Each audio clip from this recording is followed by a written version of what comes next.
Hello, everybody. It's Larry Kotlikoff with Economics Matters, the podcast. I'm back with my great buddy, Glenn Loury, to talk about all kinds of issues and things that Glenn is up to. Let me just briefly give you Glenn's abbreviated Wikipedia bio, and then maybe he can add 20 minutes worth of honors and medals and so forth he's received for his work. So Glenn is an American economist and academic. He's an author. He's got a new book that's forthcoming, and it's called Late Admissions: Confessions of a Black Conservative.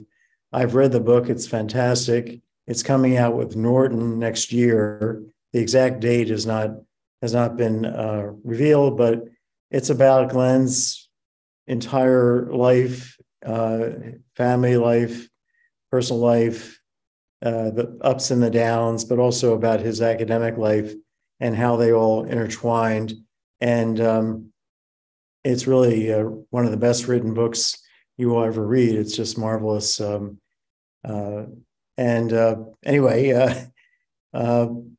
today we're going to talk about some of the issues that Glenn's been discussing on his own podcast, which is called The Glenn Show with John McWhorter. He often appears with John. But anyway, to finish a little bit of an introduction here, he's the Merton P. Stoltz Professor of the Social Sciences and Professor of Economics at Brown University.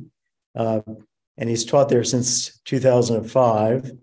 And before that, he was at Boston University for, I don't know, maybe 10 years. I'm not sure how many, but quite a few. I was there for 14 years, Larry. 14 years.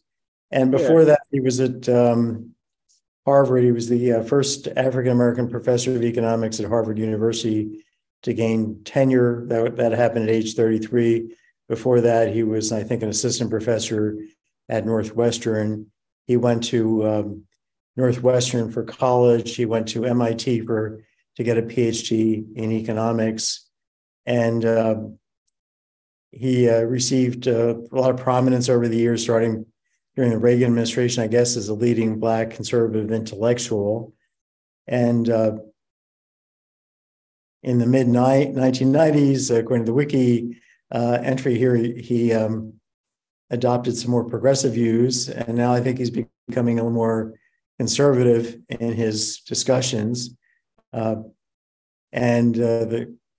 New York Times describes him as conservative leaning. Now, Glenn's got lots of awards from lots of different prestigious organizations and universities and so forth for his contribution as a public intellectual. But what's less well known is that Glenn is a superb economist, one of the best in the world. And he's written, I would say, the most fundamental work on the economics of racism. So if you really want to understand where racism's coming from, very important to read Glenn's economics work. And I think it's fair to say that this body of work, for which I think Glenn deserves the Nobel Prize and may receive it, I'm certainly trying to recommend him when I get a chance. That body of work, I think, was done at Boston University. So I'm very proud of that fact, since I'm a Boston University professor and since I was the person who actually went out and hired Glenn with the assistance of John Silber, who was the president, and my colleagues. So, of course, Glenn had agreed to come. But I think it was a great move from Glenn to get away from the stifling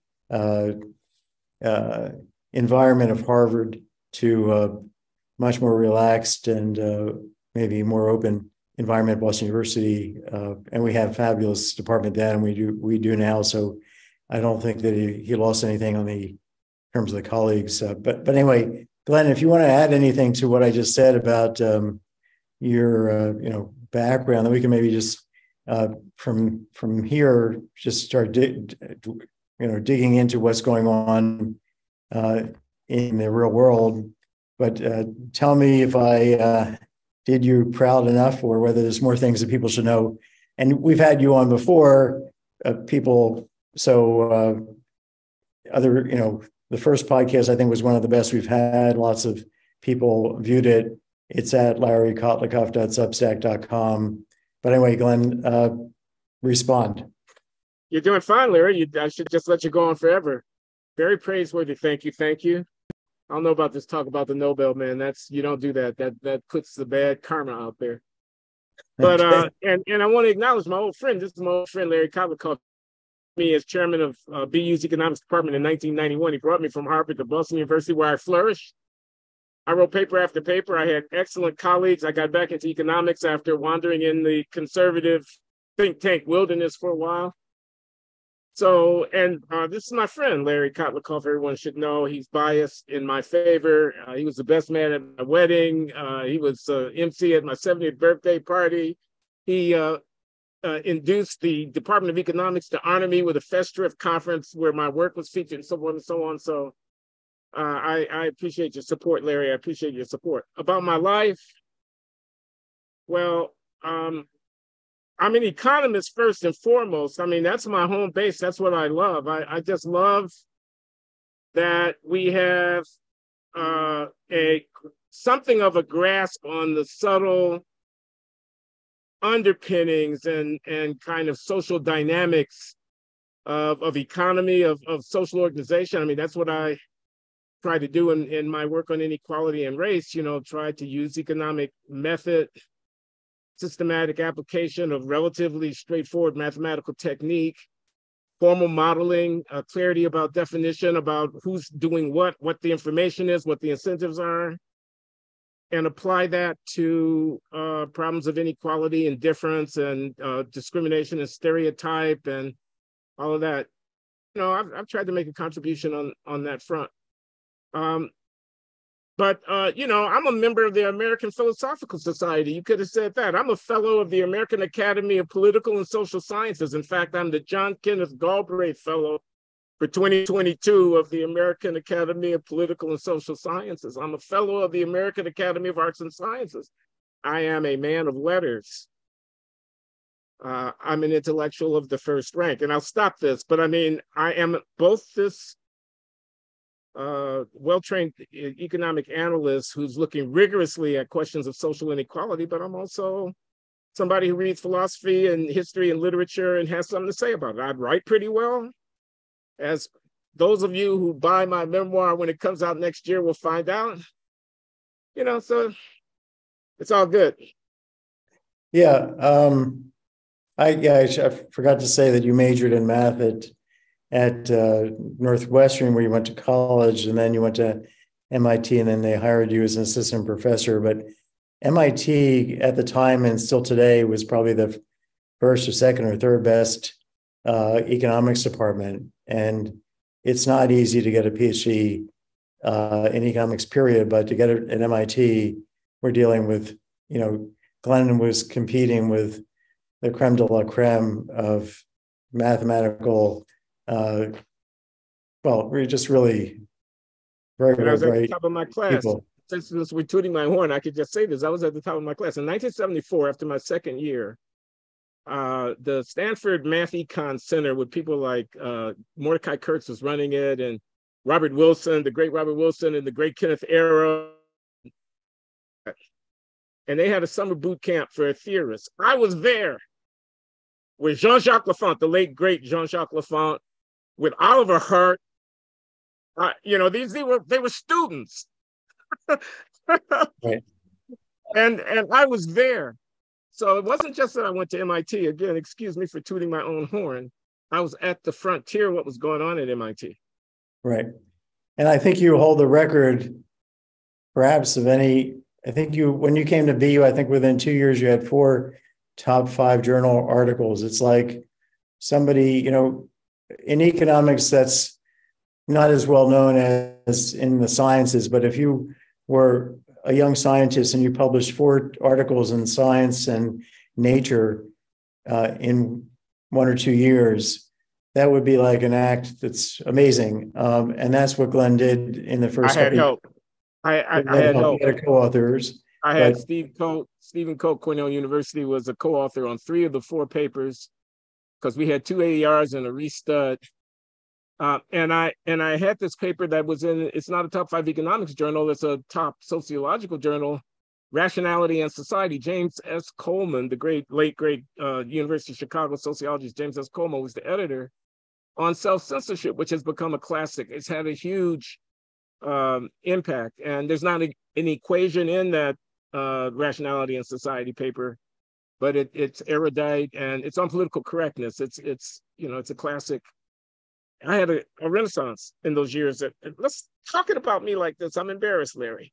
That's okay. You can handle it pretty well. So, but let's talk about what's going on in the real world outside of academia.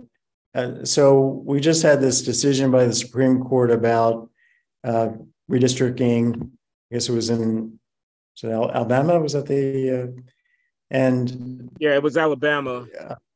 It was upholding Section 2, Section 5, Voting Rights Act of 1965. One of them had been stricken in an earlier case, and everybody was thinking that the Voting Rights Act was going to meet its final denouement in a conservative court, but the court actually, with a majority that Roberts and Kavanaugh joining the liberals, upheld the basic proposition is that when they redistrict, if they do it in a way that undercuts the Black vote, dilutes the Black vote, then that's unconstitutional. And they, I should finish explaining.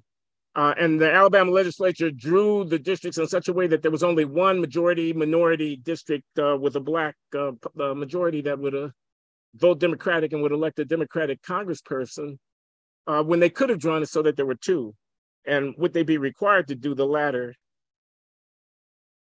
The court affirmed that they would indeed, under the Voting Rights Act, be required to do the latter, that they couldn't intentionally jigger the thing so that they, in effect, minimize the number of Black districts. Did that make sense? You did, yeah, you explained it well. The question I guess I have is, what do you think of the decision? I know that you have been of the mind. I mean, first of all, you laid the ground for racism, explaining racism, and how it can be self-fulfilling in terms of people that are being discriminated against, taking actions that then reinforce the discriminators' views in the first place, because the whole thing becomes an endogenous process, not just something that's exogenous. So you've been, in many ways, arguing against your earlier work of late for more colorblind society, a world in which we don't have voting right laws. I want everybody listening to actually understand what you're talking about, and with respect, I'm not sure that your exegesis is adequate to the task. You're gesturing at stuff that deserves to be more fully spelled out. So, the first point, and the point that you're making, is that I've provided models that explain how a self-confirming stereotype detrimental to a minority group could get established, and how there'd be a feedback loop where if they start out thinking negatively about the group, they configure incentives in such a way that people in the group actually conform with the negative expectation in their own self-interest, but there's no real intrinsic difference between the groups.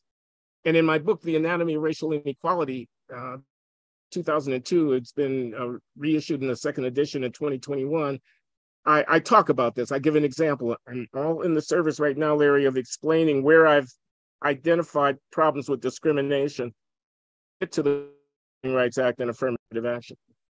So I had an example. Taxi guys don't want to stop because they think the Black guys are more likely to rob them. So when they see a Black guy, they don't stop. Now, in a matter of fact, Black guys and white guys in my hypothetical are no different in terms of how likely they are to rob. 5% of either group is likely to rob. But people don't want to have to wait for a taxi, especially if they're not robbing the taxi. So if taxi drivers slow down and are very reluctant to pick up Blacks, the only Blacks who will choose to be out there trying to hail a taxi are those who are willing to tolerate the long wait, which is much more likely to be someone who's going to rob. And so the taxi drivers, they're justified in not stopping for the Blacks. And this is a very insidious kind of thing. And so that's an example of the kind of thing that I've talked about. And in my dissertation, which is way back, 1976, I was interested in the past, and then you have social capital. You have families and communities, neighborhoods and peer groups, friendship networks and associations and organizations and whatnot. You have collectivities, you have networks. So if people are able to get more human capital when their network is rich with successful people, and if you discriminate against a group, like a racial group, like with slavery and Jim Crow, their networks are going to have relatively fewer successful people by virtue of that. And that will itself, through the human capital accumulation process across generational dynamics, perpetuate inequality. So you shouldn't expect stopping discrimination to lead to racial equality. Therefore, something more is required. And this is the spirit in which I have written in the past. That's all by way of explaining the first part of what you were trying to say. I used to be against discrimination. However, my 1993 AER paper with Colt, Will Affirmative Action Eliminate Negative Stereotypes, showed that incentives can work in all kinds of directions. So an employer thinks, I have to lower the bar for my Black applicants, otherwise I'm not going to reach my target. He thinks that because Blacks are underrepresented in that line of activity, and there's an objective lower supply of their high quality candidates. So he lowers the bar in the interest of equality. On the other side, thinking, what are my incentives to invest in acquiring skills? When I'm facing a lower bar, maybe my incentives aren't so great. You understand that as a public finance economist. This is your bread and butter. So affirmative action can backfire. It can backfire. It can have reputational, all kinds of insidious ill effects. But I don't regard that as dispositive. I don't regard that as resolving the question about affirmative action. What for me, in the negative, is dignity for Black people. That I have a model. Long run, steady state equality of respect between the groups. That's my goal. Where my turnpike is asymptoting toward equality of respect between the groups.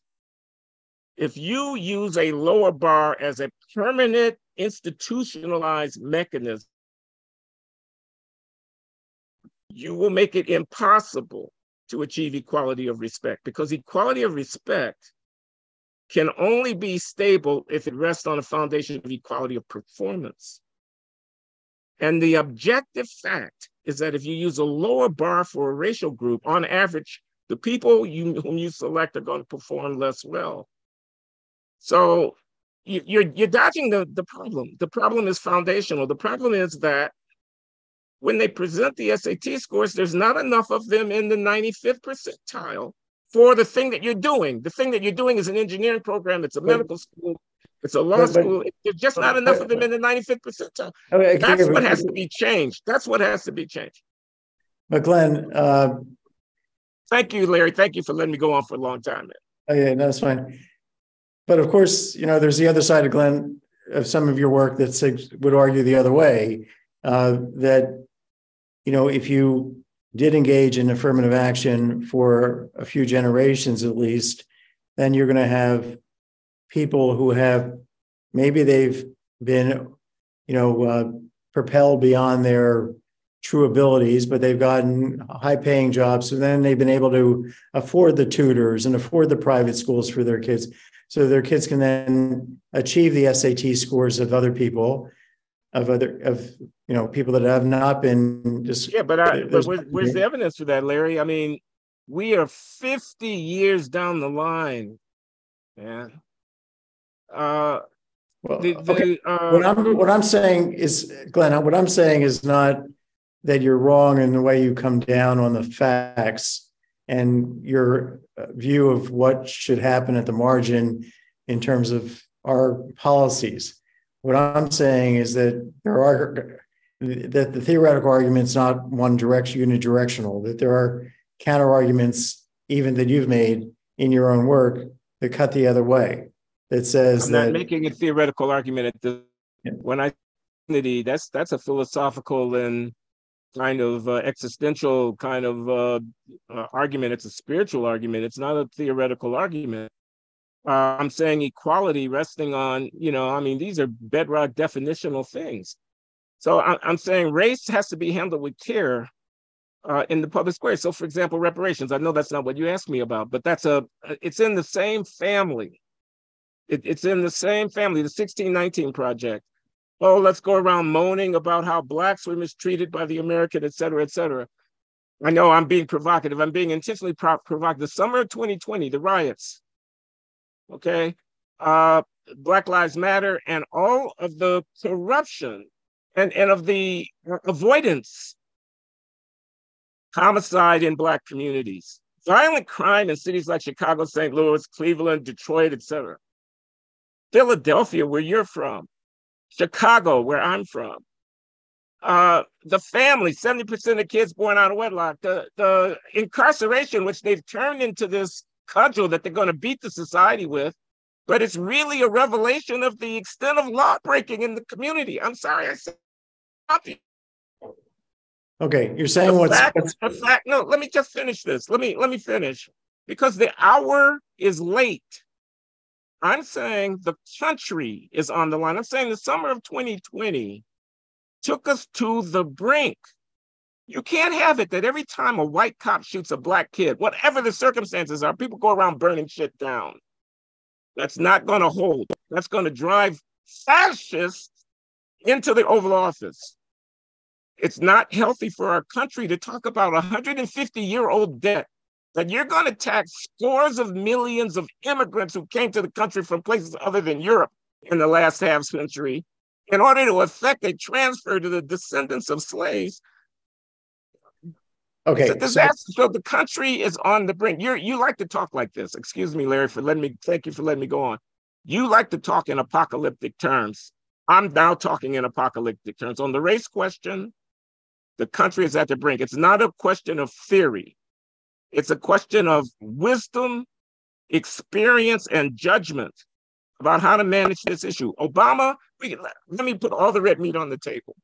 Go ahead. So you elected a Black president. You, Lawrence Kotlikoff, elected a Black president. I know you patted yourself on the back when you did it. He had the opportunity to change the race conversation. Instead, he made Al Sharpton a household name. And when Freddie Gray got killed by police in Baltimore, he didn't know what to say. And when Trayvon Martin got killed by a citizen in Florida, if he had a son, he'd look like Trayvon, and so on and so forth. When he could have said what I'm saying right now, and it would have been better for the country if he had done so. Anyway, my goal in life now is not to prove another theorem for the American Economic Review. My goal in life is to move the needle on this discussion. And I'm moving it in a conservative direction. The war on cops, it's an inanity. Public safety is the foremost question if you're a working class person of color living in a big American city. War on cops. Well, so, I think Glenn, you're exaggerating a bit, because this is not the majority of people on the left who are advocating defunding police. This was some extreme people, just like the right has crazies. We have the people on the left crazy. I think what you're saying is that the important thing you're saying is that this experiment, 70-year experiment, you think has actually happened. A lot of people think that it hasn't happened. It's been basically rhetoric, but there hasn't been a real trial of this policy of affirmative action in a major way. Now, just hang on a second. You're not going to like to hear this, but nonetheless, there is that perspective. You feel that it has been tried and has failed, and we need to change policies to become much more, let's say, colorblind would be the right term, I think. You are putting words in my mouth. You're putting words in my mouth, but go ahead. I didn't say that. Well, I think that's a gross oversimplification. No. Here's what I think. I think Black people need to man and woman up. I think patronizing is the wrong way to go. I think the problem confronting the Black people is what to do with our freedom, not how to end our oppression. I think this trope this pose of anti-Black racism, systemic racism, white supremacy is a dodge. I think the reason that they want to talk about the 19th century is because the 21st century is too tough. I think the Chinese are coming. I think the world is a small place growing smaller at every moment. I don't think, as I say, I think the hour is late. So, this is way beyond a liberal and conservative, and this is beyond policy. This is, anyway. Okay, but we still have we have people on the right saying, defund police. We also have people like President Trump, former President Trump, saying these Nazis marching in the streets in Charlotte or wherever are just as good as, you're good people. We have crazies on both sides. Say that. I mean, I'm sorry. I mean, this is ridiculous. He said he thought there were good people on both sides of the take down the Robert E. Lee statue thing. He didn't say he thought the Nazis were good people, but I mean, it does, even to say that. Okay, well, that came across in that forum. Yeah, okay. Maybe got misquoted. Maybe you should have corrected it. No, he's Trump. I grant you that Trump is a definite thing. He stands for something, and it's I understand you evoke it in that context, and I accept that. I'm not questioning that. But let me ask you this question about going back to the this Supreme Court decision about redistricting. Do you think that should have been?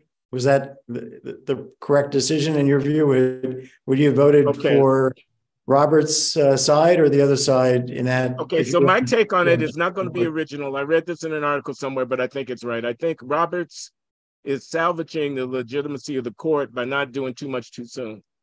And I think it is less an endorsement of the underlying legal argument than it is a ratification of the political argument. The court's on a slippery slope. It's on a banana peel off to a bad place for a variety of reasons, but mainly because of overturning the abortion case, which is, there's 6 conservative justices on the Supreme Court. There are a lot of Catholics. I don't mean it in an anti-Catholic way. I just simply mean to acknowledge the reality of the fact that Amy Coney is who he is, etc. So there's cultural contestation involving the legitimacy of the court. And this Voting Rights Act thing, which I'll get to the substance of it in a moment, is symbolically hallowed ground, okay? It's John Lewis, Martin Luther King Jr., it's the civil rights movement, it's the fruit of the thing, it's voting, it's Black people voting, it's suppression, minority suppression. They don't want to let us vote, okay? So it's hallowed ground. So wisdom prevailed, and they didn't do what the hotheads who were more regarding themselves as principled and were antagonistic to the racial regime, like Justice Thomas might have done. I haven't read all the opinions. I'm not a lawyer, so you can take this for what it's worth. But here's what I think about the substance of the issue. I think it is a historical relic. The Voting Rights Act of 1965 comes at the end of the Jim Crow era of vote suppression and exclusion under explicitly racist regimes in the states of the South. No one thinks that that's the case today. That's not the case. Please don't get mad at me, everybody. I'm for Black people voting. I want, whatever. What I'm saying is we're talking about the foundations of political representation in our country. But why do you think that Let me finish this, Larry, please. Come on. You're not listening to me. It'll be brief. Do we want to root that in racial identity? Do we want to make our concept of political representation turn on racial identity? I think the answer to that question must be, at the end of the day, no. And that's why I would probably be sympathetic to the ill-considered conservatives who would strike down the totality of the Voting Rights Act. I think that ill-considered for the reasons I've stated, but I think there is a principle at stake here, and we're in a kind of a conundrum. We've inherited a regime. It was appropriate to the time. It embodies certain kind of fundamental, issues like political representation by race. You don't want that. I happen to be Black. Another person who happens to be Black doesn't represent me in virtue of that fact. That's not what we want.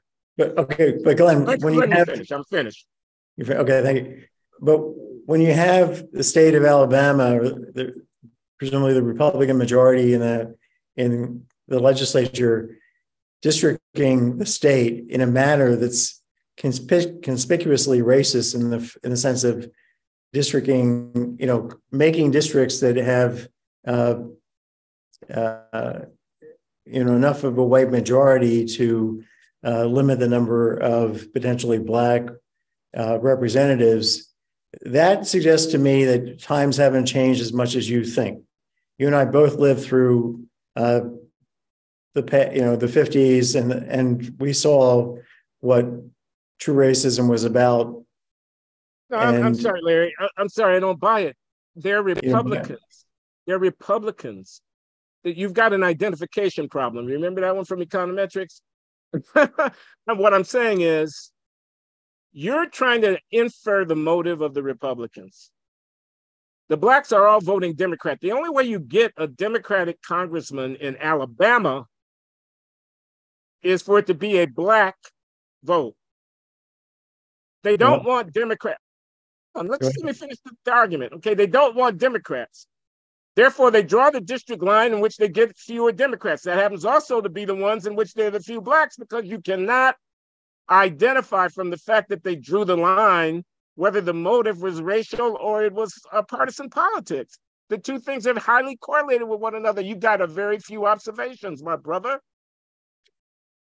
Okay, so it was might have been correlated. Maybe whether they're racist or whether they, what? Are you going to say there's no difference? It doesn't matter. Wanted most Republicans, or if their motives was that they wanted to keep the Blacks out, it amounts to the same thing. Well, okay, so if it is just to keep the Democrats out, would you then vote with the Roberts side? I mean, let's argue that it was just to keep has nothing to do with race. I wouldn't vote with the Roberts side for the reasons that I stated, which is that the legitimacy of the court is at stake, and it's a sacred ground that you're treading on, and making theoretical constitutional arguments on that sacred ground in our time would undermine the court. And so the better part of wisdom would be to allow the status quo to stand. That's what I would have done. Okay. But what I'm saying is, bad for America is the racialization of our partisan politics. The Democrats do it too. You're talking about a Republican state legislature in Alabama drawing district lines. The president of the United States builds a large part of his political identity around appealing to the fears and concerns that African Americans might have about white supremacy in the country, and it's clearly an appropriation. It's clearly a device, and it Jim Crow 2.0. We're going to put you all back in chains. This is Joe Biden talking to Black people. You're not really Black. If you have to figure out whether to vote for Black, this is Joe Biden telling the country, when I make a Supreme Court appointment, it's going to be a Black woman. When I appoint a vice president, it's going to be a Black woman. The race card is freely available to be played by a lot of different people. And I'm not a colorblind simpleton, but I think it's better for the country to reinforce the playing of the race card. Okay. Well, I wanted to basically get your views. So we got your view of that. I think, I happen to share it about that decision. What about the affirmative action case in front of the Supreme Court with respect to the Harvard lawsuit? I guess it's Students for Fair Admissions case where some, the argument was that Asian students are being discriminated against because of affirmative action policies at Harvard. And I guess they've lost in the district, and they've lost at the one of the levels of appeals court or the district court. And they lost to the lower court. It's been joined with the University of North Carolina case. So there's a public and a private institution, the same plaintiff, Students for Fair Admissions. And This is Alex Bloom. I think that's the guy's name, who's a big anti-affirmative action campaigner, who's been doing this for years and years, who's organized these plaintiffs. They're Asians. And it's testing yet again at the high court level the constitutionality of affirmative action, with the twist that the plaintiffs are Asians. I actually signed on to a brief supporting the plaintiffs that went into the lower court proceedings of some economists who were confronted with the expert witness testimony of Peter Arcidiacono, who's a Duke labor economist, econometrician, and he's the expert for the plaintiffs, the students for fair admission in this case. And the great David Card, Nobel laureate, UC Berkeley labor economist, very distinguished, who's the expert witness for Harvard, the defendants in this case. And I read these briefs, and I actually thought, you know, for what it's worth, I mean, it's not my specialization within the field of labor economics, this kind of heavily empirical analysis. I thought that Arcidiacono had the better of it. And what it came down to, in my judgment, this is something that's going to get decided. It has been decided against what I'm about to say in the lower court, is they had a problem because if they use only academic criteria for admitting students, they get too many Asians. So they broadened it to academic and personality and other kinds of non-academic qualities of the student in such a way that Card could credibly maintain that if you did the regressions right, there was no real statistically significant anti-Asian bias. It's just that Arcidiacono in his regressions didn't include the right personality variables to account for the fact that the Asians were coming in at a lower rate. I'm sorry that sounded convoluted, but that kind of is what it comes down to. It comes down to a specification dispute and the relative weight that's given to non-academic traits in assessing the fitness of an applicant for admission to Harvard University. And you're trying to infer motive, just like you are inferring motive about the Alabama state legislature, who draw those district lines in a certain way. Harvard draws its district lines, the lines it uses to decide who gets in a particular way. And the question, did they genuinely value the non-academic leadership quality, personality, multivalent interest and so forth, as much as they claimed that they did, or did they only pretend to value them in that way in order to make sure that the Asian numbers were not too great? So that's what's at stake. I think, a lot of things could be said here. First of all, Harvard admissions is complicated. It's and ethnic issues. It's also athletes and people with special kinds of talents and alumni and people who make financial contributions to the university and families and so forth and so on. So Harvard is a private institution. I believe I can kind of decide who my members are. There's a sense in which they are at a different legal disposition. They're more subject to the statutory restraints on discrimination, where if you take federal funds, you can't discriminate by race. This is in the Civil Rights Act of 1964 and so on. Then they are to the 14th Amendment of the Constitution kind of prohibitions, which says you can't do this because you're a state actor and state actors are enjoined because of equal protection of the laws from using the racial thing. So those factors differentiate the UNC from the Harvard situation of the defendants. But this is an opportunity for a conservative court to take up this issue. The court's much more conservative than the last time. I think it was 2003, where Sandra Day O'Connor wrote a controlling opinion that basically said, okay, we'll more or less leave the status quo in place, but you guys need to think about whether in 25 years we're going to still need to be doing this, which is kind of my position. My position is, whatever, I'm not going to fall on my sword about it in terms of the Constitution, but it's no way to live. It's a bad way to run the country. And we've been at it for a while, and we need to wean ourselves from it because it's a distraction from the real challenge. And I'll stop. You're giving me a lot of time. Thank you. If you look at the tables in Arcidiacono's brief, where what they do is the following thing. They stratify by decile, by 10 percentage tranches, 0 to 10, 10 to 20, 20 to 30. applicants in terms of their SAT scores and grades, and admissions rates in terms of their SAT scores and grades. So you can see for Blacks, what fraction of the applicants fall within each tranche, what fraction are in the lowest 10% of all applicants, or the next to the lowest 10% and on up to the highest 10%, and what fraction of Asian applicants and white applicants are. And then you can also see for each tranche, what fraction of applicants in that cell, Asian in the 30th to 40th percentile, got admitted, and what fraction of Blacks and whites and Latino did it. Okay, 2/3 of the Asians are in the top 20% of the population in terms of test scores. 2/3 of Blacks are in the bottom 20% of the population in terms of test scores.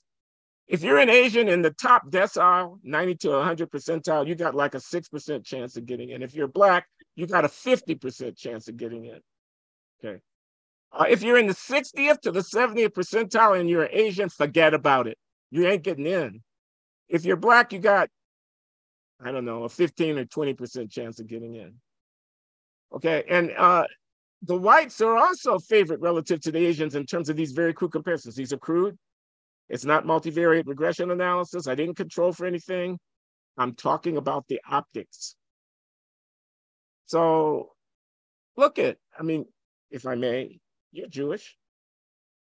You know that all groups do not excel at all activities at the same rate at a given point in time. It happens to be the case in the early century, United States of America, given our demographics and given the cultural contours of our society, amongst the people who are going to be doing frontier scientific work, who are going to be doing outstanding technical work in the social sciences, who are going to be at the front of the professions and the medicine and so forth and so on, they're disproportionately Asian. Asians are overrepresented. It's not the end of the world. I just get to my bottom line. Don't hold our country back by turning these people away in the interest of a 150-year-old issue that we need to grow up and get beyond. Don't hold our country back. The world is moving at an amazingly fast clip. Open the doors and let these people in. This is meritocratic. I'm just saying, at the top, Larry, at the top, you know what I'm talking about, at the top of finance, at the top of medicine, at the top of mathematics, at the top, okay? This is where the cutting edge innovation is taking place. You don't want to hold the society back because you don't get a demographic proportionality. Well, I don't think, I don't know whether the admissions of Harvard has been demographically proportional, even with their presumed affirmative actions, which is what you're suggesting, but maybe they have. But I think they have, as a matter of fact. I think they have. The issue is whether Harvard has a certain cachet. It impacts things through time. Generations that will have a different contacts, all the connections, all the opportunities that are associated with going to Harvard. I went to Harvard for grad school. You went to MIT. We have met people that we would never have met. I was close, best friends with the president of Chile, Sebastian Pinera, still am today, very good friends. Was in Chile 4 times. You want to use the admissions program to a graduate school at Harvard? I'm saying that some of the social contacts. I'm sorry, you're so omniscient. Nobody's omniscient, but there's. I'm sorry. Wait, let me continue, Glenn. There's no, to me, the connection between the SATs and your ultimate contribution to society is pretty dicey. Your contribution, even just measured in terms of earnings years later, even going to Harvard is not any guarantee of future earnings. It is guarantee of some other things, some other life experiences that get to be shared, get to be experienced by people more than just of one type. It's not just the one type, it's the Asians that you're keeping out. It's not just the one type. I'm sorry, but I just have to add that. People who are knocking on the door today are like the Jewish second generation immigrants in 1940. Yeah, but the You're difference not was, helping the same old people. You're doing meritocracy and you're letting the cream rise to the top. okay, well, back in 1940 or 1930, there were quotas on Jews, as you know, at Harvard. And people like Paul Samuelson could not get tenure at Harvard because because he was Jewish. So there was active discrimination against Jews back then. There was active discrimination against Asians, against Blacks, against Hispanics, all types at Harvard, Yale, all the top places. Now that's changed. We're not back in 1940. But the question is, if we have this ruling that comes out that says, okay, you cannot use personality or other criteria you have to just strictly use the SAT and maybe your high school GPA. What I think is going to happen, I want your reaction to this, Glenn. I'm not just trying to expound here, but I do want to ask, this is in the form of a question. My guess is what's going to happen is that Harvard will throw out the SAT and the ACS, I think SC, whatever it's called, ASC, whatever that, ACE, ACT, yeah. That test. They may also throw out high school GPAs. They may basically accept people on an interview basis without any information about their true underlying skills, or trying to infer it from some short interview. It might be almost at random that people are hired. This, from your perspective, my perspective, would be a disaster, because we're going to be eliminating. What we need to do is it's one thing to try and have some admissions directors balance the composition of the class, because they feel that a diverse class has some advantages, that they feel maybe they're feeling they need to right historical wrongs, that they think that discrimination is still active in the world, even though you may not, or more active than you feel it is. But to eliminate the basic purpose of Harvard, MIT, and Chicago, and these top schools, which is to perpetuate excellence in these different, highly tough and critical technical fields, that would be greatly undermined, I think, because why would that be? Because there are externalities. You learn from Penticor, you learn from people in your class, Oliver Hart, and they learn from you. And those externalities matter. But listen to the structure of your argument. You're saying that if we're not allowed to discriminate against the Asians, we'll kill ourselves. In other words, we'll abandon our pretense. It's a practical question. It's a practical question about how it's going to happen. And I think you could be right that they'll certainly be moving in that direction. And think about it for a minute, what's really happening. So the certain representation, desiderata, they want to have enough from the underrepresented groups. So one direct way of doing that, the most efficient way of doing that, would be allow them to set their goals and standards meritocratically as they might like, but to use a kind of racial discrimination regime where they go for the best student as measured by whatever the conventional criteria. If you don't like the SAT, use something else. The point is, whatever the information that's available, we make the assessment, but we make it differently for the different racial groups, and we get our representation in that way, and so we maintain our standard. But if the court prevents us from doing racial discrimination by using different cutoffs, then we'll have to get rid of cutoffs altogether. We'll have to flip coins. And when we do that, we undermine the integrity of the entire enterprise, not just treat different people unfairly, but we cut down the pillars that are holding the whole thing up. I think institutions would be prepared to make sacrifices on that margin. That is, there's two margins here. One of them is discriminating explicitly against applicants, and the other is changing our standards of assessment so as indirectly to induce a more representative yield.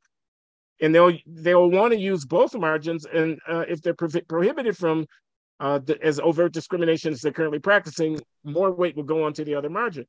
But that's why I want to disabuse them of their sense of the imperative that they get representative yields in their applicant pools.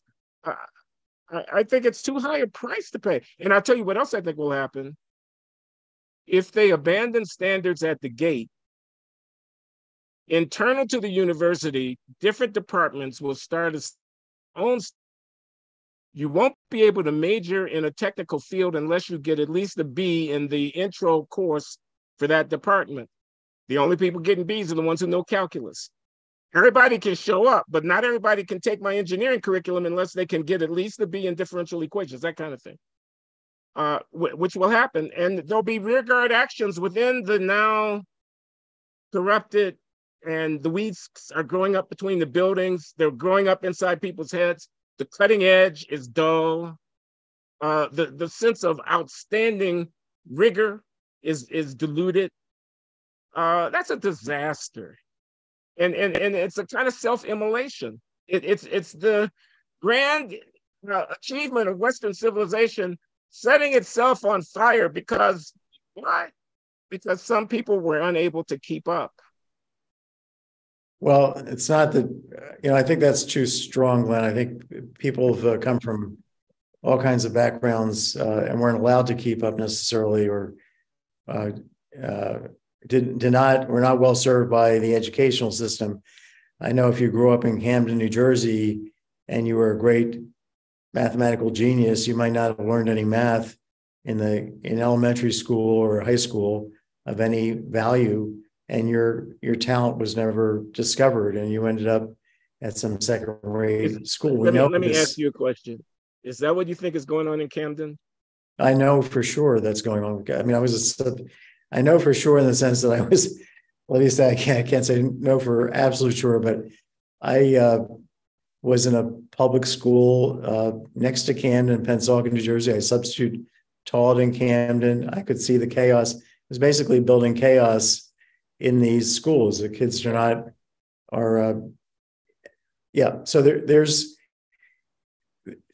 anyway, we're not going to resolve the issue. What we're doing is raising the concern that how are the universities going to handle a judgment by the Supreme Court that says you cannot use anything except these scores, which are not perfect for anything. Well, the scores we've already had Larry, grade that's inflation. not what they're saying. I'm saying no. That's a misrepresentation. Well, go ahead. They're not saying that you must use test scores and you can't use personality assessment. They're saying that you can't substitute personality assessment for scores when the intention is to actually achieve a certain demographic outcome, as opposed to other legitimate and justifiable interests that you might have in the institution. Okay, but that's what they're really saying, Glenn, is that there are certain criteria you can use and others you can't. And the schools themselves are going to say, well, because we want to have a blended class, we want to have a class that's diverse, we have a societal mission. You may not agree with it, but we feel we do. We therefore have to not use anything except flipping a coin. And then you say, well, maybe the schools will then take action. Harvard will require you to get a certain B in class. What could also happen? What I said is the school will do what you just said. And then the internal department will set up internal barriers that'll be a substitute for the screening that should have been done at the entry point. Maybe not. What I've seen is that there's been great inflation with respect to the SAT, much bigger fraction are in the top percentile. There's been great inflation, presumably in high schools. There's great inflation in colleges. So it could well be that you don't have that people just give up. If you're a professor. We're back to square one. This is what we were just saying a minute ago, that people will suspend making meritocratic judgments in order to get demographic outcomes. And I think that's a disaster. I know we are. I'm not giving a resolution. I'm not saying that this is not. But you never addressed my point. I'm sorry. We're going in a circle. You never addressed my point. Dignity and equality. I'm saying a special dispensation. This is what I'm against. This is what I hate. You see that I'm Black. Now you're going to have a program. Now you're going to have a dispensation. Now there's going to be a committee. Now there's going to be a suspension of judgment. Don't do me any favors. The equality that is worth having has to be earned by the performance of the person who seeks it. This is a bad formula for resolving a centuries-old dilemma troubling our country. I don't care what the Constitution says about it. It's not the way we want to run our country. Now we're 50 years on. So you saw what happened in the summer of 2020. You see the test scores. The test scores are just a messenger, Larry. The kid that doesn't do well on the test doesn't know the material, Larry. The kid needs to be taught the material. You want to talk about charter schools? You want to talk about what's going on in the homes? What's going on in the homes? You want to talk about the fatherlessness of the home? You want to out of wedlock births and how young the mothers are, etc. You want to talk about the culture? In this narrative of African Americans descend from slaves in the 21st century with the Chinese coming. And therefore we have to have a national reckoning. I think you have to admit one thing. You have strong views. No question. If you were running the country, we would have different policies and we would have different national conversations. And I think you would persuade a lot of people, as you've persuaded me, that there's tons of merit in your judgment and your calls about how things should go down. But we have a society that's very diverse in its views on this. And we have the Supreme Court now saying, well, we have this metric, the SAT, which we know is flawed, that this is going to be the absolute criteria. To what? I'm sorry, Larry, okay. We are economists. We're economists. You're trying to make an admissions decision, and you're trying to assess the fitness of the candidate. So you don't like the SAT. I want to know, compared to what?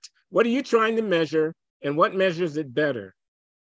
Well, there's lots of things. It's just an instrument. It's just a signal. There's no divinity in the SAT. The question is, what are we trying to measure? And what we're trying to measure when we're admitting to the... We're trying to measure something unmeasurable. Glenn, to some extent, it's unmeasurable. It's measured as best which is drive and creativity. What? No, I think drive and creativity is very hard to measure, and that's much more important because if you have the drive, you will learn the math if you're given the opportunity. Now, do you have to learn that at Harvard? Not everybody needs to be given the opportunity to live it. It's impossible. Here, I'm just going to tell you this. I'm going to tell you this experience. I don't know what your experience is. I've been teaching since 1976. That's over 40 years. In the graduate theory course that I teach, the microeconomic theory course, some of the kids are really quick. When you write the equation on the board, they can solve it before you get to the end. They ask good questions. They understand and you challenge them, they're creative. They've got good minds. There's such a thing as a good mind, okay? When you are doing economic theory, a good mind comes in really handy. The people who end up with the PhDs from the best departments and who end up as assistant professors at the best programs have good minds. You can tell with noise the quality of a person's mind. In the SAT, in this case, the graduate record examination, especially the quantitative part, is a strong signal of what's going to happen in the first year of the program for the people who are taking. They have to understand the math. They have to be able to do the derivations. They have to be able to see through to the end of the thing. People are differently able to do this. Yes. The compelling fact is the underrepresented minorities don't have enough people who are able to do it well. And that may have an explanation. Is telling us that. Why are you on a jihad against the test? The test is just telling us that there are developmental disparities between these populations. Once we address that, we'll never get to equality. Well, addressing that may, if it's not being addressed at the preschool level, which it's not, or at the kindergarten level, or the junior high school, or the elementary school level, or the high school, then it's falling to the colleges to try and address it. And that's what the reality is. You're saying it should be addressed earlier on, not at this level. And what I'm saying is that maybe these are minds that are very good minds in the context of how you're defining it. They just need a chance to learn this stuff by a really good teacher for a couple of years and see if they can excel. We do know that too, right? That people blossom late in life, that it's not all or nothing. So I'm concerned, Glenn, let me put it this way. I'm concerned with a decision that comes down that says we're just going to focus on the only thing you can use as MIT is the SAT. That's the only thing. And now we have just people who really do really great in the SAT, but they're not particularly creative and they may not be working that hard. They may not be hard workers and they may be morally, deficient in certain ways. There's more to people and their success and their productivity in the future than their ability to handle this particular test. I'll give you a personal example. I didn't score super well on the SAT, or probably that much. I mean, I wasn't I did not score as well as you did on the SAT. Well, yeah. So. Okay. Great. I'm sure. Let me just observe, your point does not deal with race. It's true within groups as well as between groups.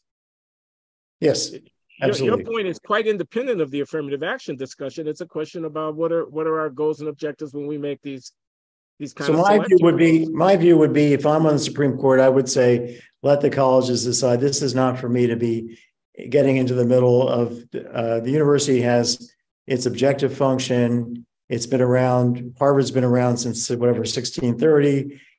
It's trying to has lots of objectives. One is to take great minds and train them better to be even better minds and to do great things for society. And it has a formula for doing it. It's been successful. We should stay out of it. That would be my view. That they should just not. But what about the Asians? Do the plaintiffs not have any rights here? Are they not being discriminated against? I don't think the Asians they're being disproportionately represented in the admissions to begin with. So I don't think the Asians have a case that they're being discriminated against. Well, you and I disagree, and I take your point with respect, and it may be the way the court decides. We're going to see, but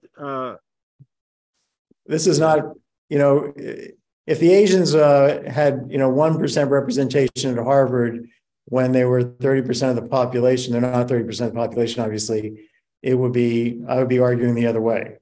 What it is that they're like 50% of the really outstanding, and they're like 25% of the ones who are admitted, something like that. Well, I think you should be careful about really outstanding. I think really outstanding is a very tough thing. Well, in terms of the academic assessment, I stratified by decile. I was talking about test score and GPA. Again, but you're putting a lot more.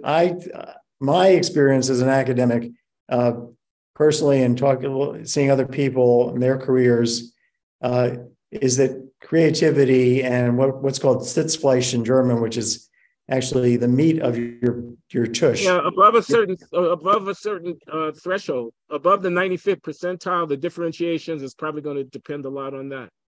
But we're talking about relativity, Larry. Yep, we are. We're talking about string theory.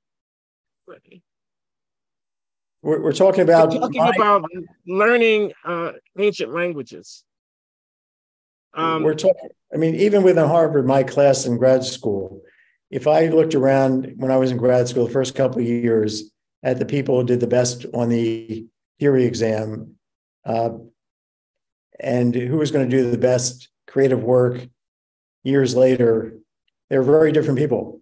They're the people that we thought were not going to do all that well, that I and other people thought were just okay, turned out to get the jobs at Harvard and Chicago. So I'm sorry, I don't understand the logic of your argument, Larry. You're saying we have a way of predicting, it's imperfect. Therefore, we should not pay attention to it because it's imperfect. No, I think other criteria. I want you to put everything that you think is correlated with success, and we'll do an assessment based upon that. We'll do the assessment based upon the correlation with success. But the fact that whatever we put on there is going to be imperfect means that ex post facto, we can always say what you're saying. What matters is the anti-predictive power of whatever it is that we're using to make the assessment. You can invent qualities that can't be measured and then say, don't use the measurement because it doesn't predict those qualities. It's not an argument, Larry. Yeah, well, I'm not sure it's not an argument, Glenn. I think that not everything can be quantified, and especially. And therefore, what you propose to make the decision based upon what you want to give away information because you don't have complete information.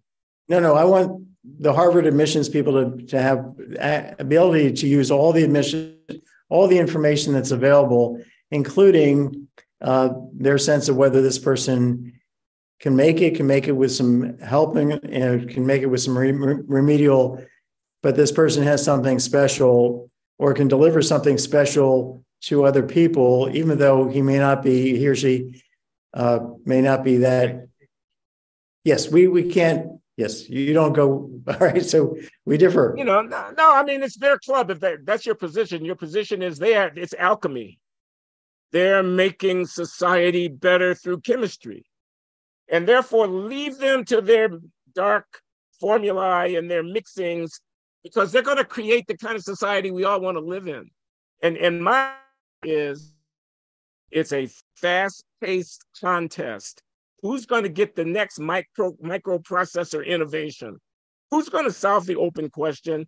It's interesting. Who's got a business idea? Well, I'm betting my money on who's going to actually get sales. That's what I'm betting on. And it is rarefied intellectual work.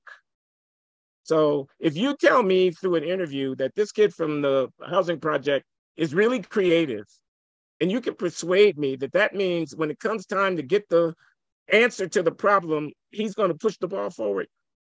Okay, we can talk. But the only thing I'm concerned about, this is actually let go of the discussion about the Voting Rights Act. Don't represent me based upon my skin pigmentation. It's a superficial trait. It's not who I am. Don't represent my country based upon me of diversity calculation. That's not what we should be about.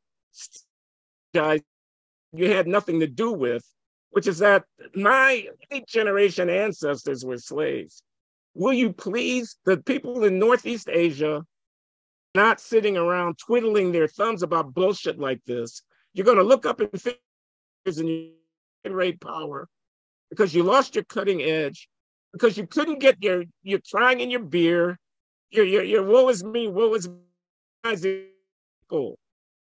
I don't know that we can claim this as the case for Harvard admissions officers. Maybe you're right, but maybe you're wrong. We would have to sit down and meet these people and ask, are they deciding to admit this person because of 200 years of 300 years of history, or are they saying this person, we see some spark, we see something that where that person's going to succeed? I think what I'm trying to say is that there's so many variables that are not quantifiable here that we should let skilled human beings who are skilled at choosing. It's not like Harvard has failed to produce elite graduates for even given this, what you call affirmative action behavior. It has succeeded. Maybe it hasn't succeeded to the extent you'd like, but it's not like we're not cutting edge in basically all these technical fields and certainly business enterprises, all the high-tech firms that we've got. Of course, some of these guys got into Harvard and they dropped out, but to go make their businesses. But anyway, we're not going to resolve this. I think what we've done is exposed our two sides or two views. I'm happy to leave it at that. I'm perfectly comfortable leaving it at that with great respect to my friend. Same here. I think it was a fun chat, and we'll just see what evolves, and then we'll keep talking. And we'll certainly. Larry, I'm for it. Econ Talk, is that what you call your podcast? It's called Economics Matters, the podcast. Yeah. Oh, Econ Talk is Russ Roberts, I think. I beg your pardon. You're in a different category. I noticed that you have real finance experts. I'm an economist, everybody, but we've been talking about social issues.